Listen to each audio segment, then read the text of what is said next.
April ప్రపంచం అంతటా malaria దినోత్సవాన్ని జరుపుకుంటారు.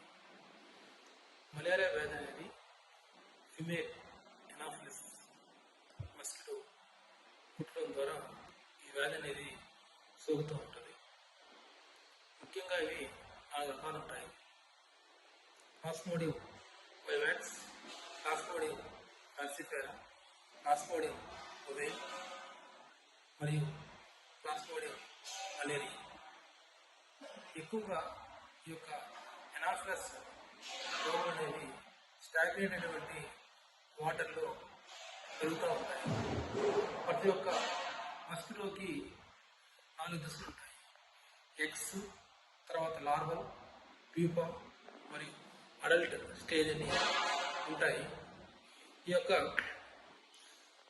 ఎనాఫిలస్ మస్కిటో లార్వా అనేది వాటర్కి హారిజాంటల్గా పెరుగుతూ ఉంటుంది. కానీ మిగతా క్విలెక్స్, అడిస్ ఈ యొక్క మస్కిటో లార్వా అనేది వాటర్కి యాంగిల్ ఆర్ లేటరల్గా పెరుగుతూ ఉంటాయి. ఈ యొక్క ఎనాఫిలస్ మస్కిటో అనేది ఎగ్స్ సింగిల్గా పెడుతూ ఉంటుంది. కానీ మిగతా మస్కిటోస్ వర్సెస్గా ఈ యొక్క ఎగ్స్ని పెడుతూ ఉంటాయి. ముఖ్యంగా మనం ఈ యొక్క ఎనాఫిలస్ అడల్ట్ మస్కిటోని ఎలా గుర్తించాలి? అడల్ట్ మస్కిటో ఎప్పుడు యాంగిల్డ్గా ఈ యొక్క సర్ఫేస్కి కూర్చొని ఉంటుంది. వేరాస్ క్యూలెక్స్ మస్కిటో కావచ్చు, అడిక్స్ మస్కిటో కావచ్చు, హంచ్ బ్యాక్ పొజిషన్లో ఇవి కూర్చొని ఉంటాయి. ఇలా మనం ఈ యొక్క మస్కిటోస్ మనం గమనించవచ్చు. అడిస్ మస్కిటో తీసుకుంటే దాన్ని టైగర్ మస్కిటో అని, అదేవిధంగా డేవిడిస్ మస్కిటో అని చెప్తారు. ఈ యొక్క మలేరియాలో ముఖ్యంగా ఏ లక్షణాలు ఉంటాయి? ప్రాథమిక దశలో చలిజ్వరం వస్తుంది. దాంట్లో పాటు హెడేక్, బాడీ పెయిన్స్ రావడం జరుగుతుంది. ఒక్కోసారి రికవరీ ఫేజ్లో స్వెటింగ్ కూడా వస్తుంది. వ్యాధి తీవ్రతరమైనప్పుడు లివర్ కూడా ఎఫెక్ట్ అవుతుంది. దాంతోపాటు బ్రెయిన్ కూడా ఎఫెక్ట్ అయ్యే అవకాశం ఉంది. బ్రెయిన్ అనేది కామన్గా ఫాల్సిఫైర్ మలేరియాలో ఎఫెక్ట్ అవ్వడం మనం చూస్తూ ఉంటాము. ఈ యొక్క మలేరియా వ్యాధిని మనం డిటెక్ట్ చేయడం చాలా అవసరం. ఎవరైతే చలిజ్వరంతో బాధపడుతున్నారో వాళ్ళు తప్పకుండా హాస్పిటల్కి వెళ్ళేసేసి ఈ యొక్క టెస్ట్ అనేది చేయించుకోవాల్సిన అవసరం ఎంతైనా ఉంది. ఈ రోజుల్లో మందులు కూడా ఉన్నాయి. ఈ యొక్క నివారణ అనేది చాలా అవసరం.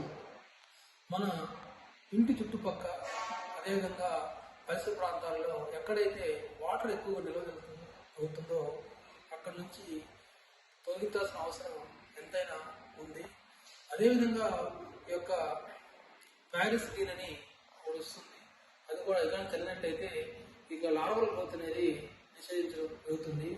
మన యొక్క గవర్నమెంట్ తరఫు నుంచి కూడా మలేరియా డిపార్ట్మెంట్ నుంచి ఈ యొక్క అడల్ట్ స్ప్రే మిషన్తో వాళ్ళు మందులు కూడా పిచికారీ చేస్తారు. అదేవిధంగా లాంగ్ సైడ్ కిల్లింగ్ యొక్క మందులు కూడా ఉన్నాయి. అవి వచ్చేసి వాటికి కూడా పిచికారీ చేయడం అనేది జరుగుతుంది. కాబట్టి ఎందుకంటే రాబోయే రోజుల్లో ఈ యొక్క national programme for climate and human health చెప్పిన ప్రకారం వాతావరణంలో మార్పు అనేది ఎక్కువగా ఉంటుంది. గ్లోబల్ వార్మింగ్ వచ్చే అవకాశం ఉంటుంది.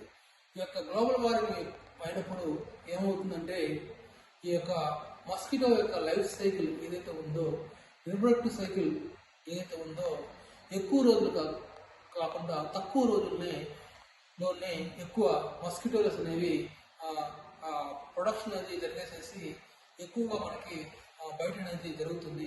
అదేవిధంగా గ్లోబల్ వార్మింగ్ సమయంలో